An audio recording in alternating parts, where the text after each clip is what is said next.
আসসালামু আলাইকুম everyone, welcome to back to my channel. দূরে কাছে যে যেখান থেকে আমার ভিডিওটা দেখছেন, আশা করি আল্লাহর রহমতে সবাই ভালো আছেন। আলহামদুলিল্লাহ, আপনাদের দোয়া এবং ভালোবাসা আমরাও ভালো আছি। নতুন একটা ভিডিও নিয়ে শুরু করলাম। আজকের ভিডিওটা সকালের নাস্তা দিয়ে শুরু করেছি। আমি সকালের রুটি খেয়ে নিচ্ছিলাম, রুটি আর আলু ভাজি। অফ ক্যামেরায় রুটি আলু ভাজি করা হয়েছে, যেহেতু ক্যামেরা করা হয়নি তার জন্য নাস্তা করার সময় বলে দিচ্ছিলাম। আজকের ভিডিওটা কিন্তু আমি নাস্তার টেবিল থেকে শুরু করেছি, সকালের নাস্তা দিয়ে। আজকের ভিডিওটা হচ্ছে 2 দিনের ভিডিও একসাথে করে কিন্তু আমি ভিডিওটা দিচ্ছি।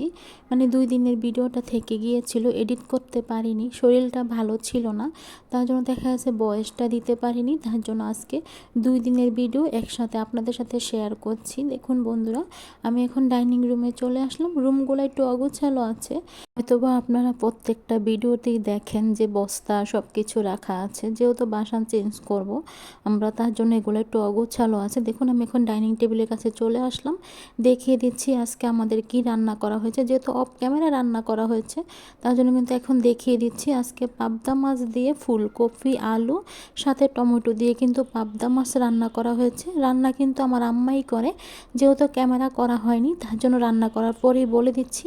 দেখুন বন্ধুরা, তরকারি কালারটা দেখুন, কালারটা দেখলেই বুঝতে পারবেন।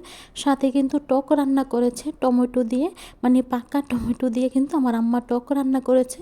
টকটাও কিন্তু খেতে অনেক মজা হয়েছিল, যেহেতু খাওয়ার পরে বয়সটা দিচ্ছি তার জন্য বললাম। মানে দোনোটা তরকারি কিন্তু খেতে অনেকটাই মজা হয়েছিল, বিশেষ করে টকটা কিন্তু আমার কাছে খেতে অনেকটাই ভালো লেগেছে।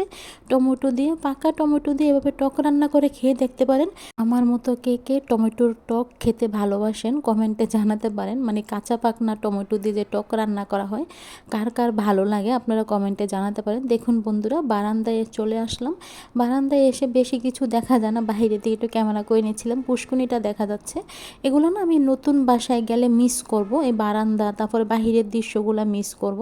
আমার মনে হয় আমার আপুরাও ভাইয়ারও মিস করবে আমার সাথে সাথে। তো বন্ধুরা, আমার না এখন বয়সটা দিতে অনেকটাই কষ্ট হয়ে যাচ্ছে, বিশেষ করে বসে যে আমি বয়সটা দিচ্ছি বা ভয়েস রেকর্ডিংটা করছি, মানে আমার ভিডিওতে কথা বলতে অনেকটাই কষ্ট হয়ে যাচ্ছিল।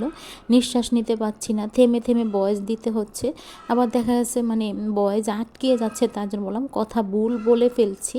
এটা হচ্ছে পরের দিনের ভিডিও। আমি তো প্রথমেই বলেছি 2 দিনের ভিডিও আমি একসাথে এডিট করেছি, কারণ ভিডিও এডিট করতে পারিনি, আবার দেখা যাচ্ছে ভয়েসও দিতে পারিনি, তার জন্য 2 দিনের ভিডিও কিন্তু আমি একসাথে এডিট করে দিচ্ছি।